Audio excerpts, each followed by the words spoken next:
Greetings, my name is Atiya, and I come today in the name of the one source, the omnipotent, omnipresent, the transcendent reality, the all in all, one true and living God. I bear witness to the oneness of God and the oneness of the prophetic community, and I bear witness to the I am that I am. Today I would like to make a statement, and I realize that what I am about to say, some people may have a problem with it, and some may be uncomfortable. But that is something that you have to contend with because you are not the reason for my being. There is a very real difference between those who are spiritual and those who are religious. And I have been afforded the opportunity during the course of my life to meet both types of people. And I can say that from my own personal testimony that those people who are spiritual, they look beyond the color of your skin. They look beyond all the physical things about you, and they're able to see the content of your character. They're able to see the beauty that dwells within you and tap into that beauty that's within you. They're able to look beyond those superficial flaws or those things that, in the bigger scheme of things, are really irrelevant.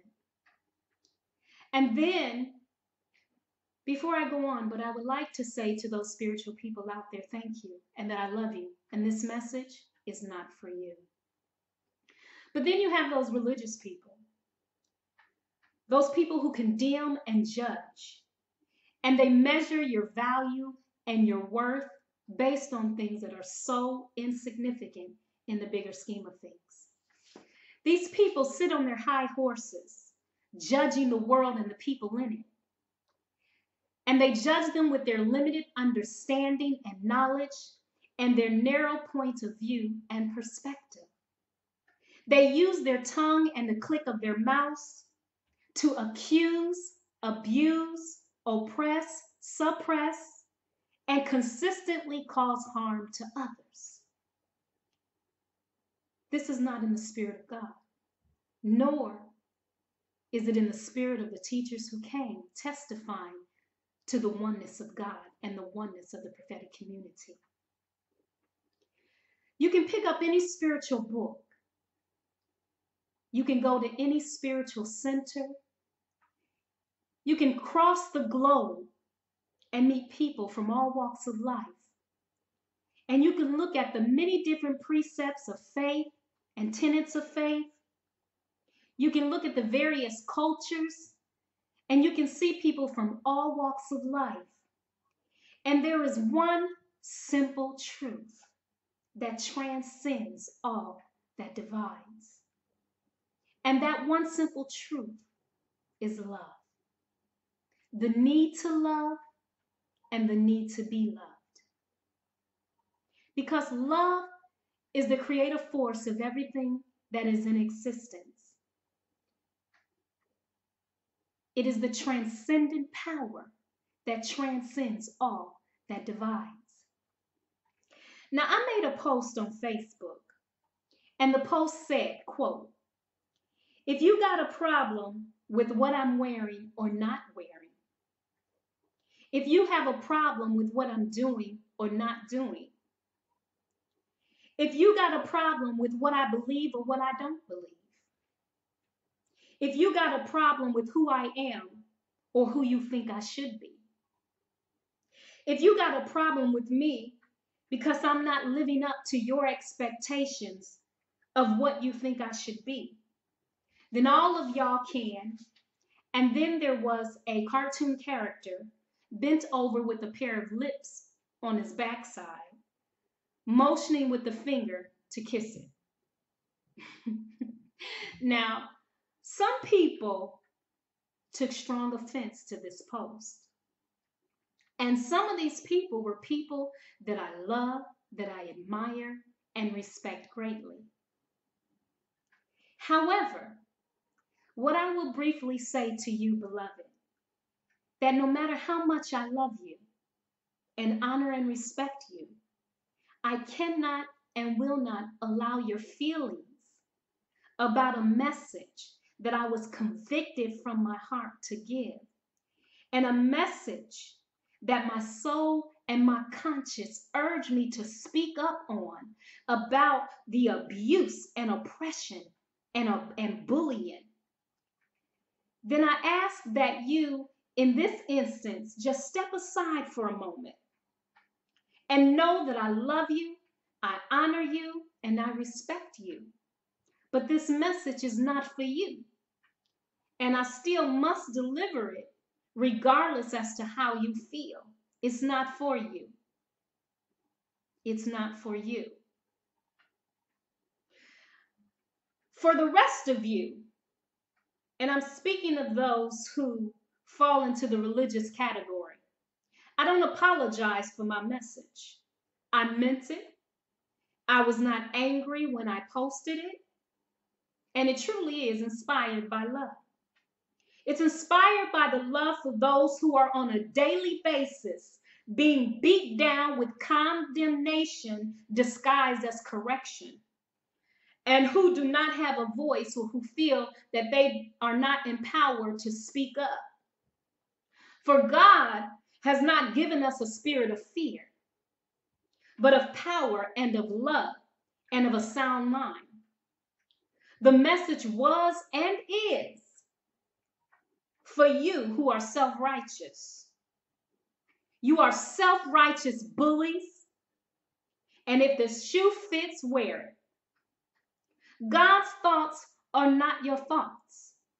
God's ways are not your ways. So stop trying to force your limited understanding and perspective on others. Like a parent, God delegates. And the one might give one person one thing to do. God might give you one thing to do. He may give another person, or God may give another person something else to do, and may give this person over here yet another thing to do. You see, a puzzle has many pieces, and none of those puzzle pieces are exactly the same, but yet they're all a part of the same one puzzle. There are 9 systems in the body. Some say 10, but there are 9 systems in the body. And the different parts of the body have different functions. So what does the lungs look like telling the heart, hey, heart, stop beating, because you're not doing what you're supposed to be doing? And what does the lungs look like telling the liver to stop doing what the liver is doing, because it's not doing what the lungs think it should do? See, the 9 systems of the body all have their own function. And God is so wise and so awesome that all of these systems can work together in peace and in harmony, collectively and cooperatively with one another to keep that one body alive. See, because the heart does not look like the lungs, or does not walk like the lungs, or does not act like the lungs, it doesn't mean that they are insignificant or unworthy. The lungs and the heart are both equally important because they both work to help keep the body alive. So if you hear and understand the message that resonates with your heart, that resonates with your soul, then apply it. Apply it to your life. And you be sure to submit to that message that resonates with your soul's urging. But don't you, with your limited knowledge and understanding, try to beat up your brother and your sister and try to force a message that was designed for you on them. Stop bullying them with your self-righteous condemnation. You just make sure you submit to the message and let them hear the message that God is giving them, and let them submit to that one. And you will see, when you take off your self-righteous glasses, that God works through all of us and he works, and God works to keep the body alive, but we all have different functions. See, they may be getting their own message and submitting to that truth and making a difference in the lives of others by that inspired truth. See, if you're hung up on superficial, symbolic, ritualistic BS, then you are totally missing the point. You are missing the substantive substance and the beauty and the power of love that transcends everything that divides. The message of love is a healing message. And it's the same message that many of the great teachers brought, regardless of the time and the season. They all brought the same message of light and of love. See, who that is in you is greater than he that is in the world. And if the message outside conflicts with your soul's calling and your soul's urging, then you got to ask some questions. But when you ask the questions, you have to go to the source. So, to you haters and you self-righteous ones, the best covering that a person can put on, the best covering that a person can wear, first and foremost, is love. Is love. And so when I posted that message, I posted the message to those who are consistently on a daily basis condemning others because they don't look like and act like them. For those of you who demonstrate your belief and your faith by your walk, God bless you. And we love you. But there are so many people that are being harmed. And you know, the greatest rule and the golden rule is do unto others as you will have them do unto you. See, we all don't fit in this little box. We all don't look alike. We all don't act alike. And if we did, it would be a boring world. And we have a greater work, a much greater work than the little superficial things that you're hung up on. And so if you didn't like my message on Facebook, that's too bad. That's something you have to contend with. I meant it. I do not apologize for it. I do not have to ask your permission to be what God called me to be. And for the many people who cry on the shoulders of others because they're consistently being beat down because they feel they don't measure up or can't live up to someone else's expectations of what they should be, you know what? Stand up, keep your head up, and bear witness that there is but one God. And you go into the name of that one God, you do the calling of your life, and you live according to the purpose and the aim of your life. You allow your light to shine.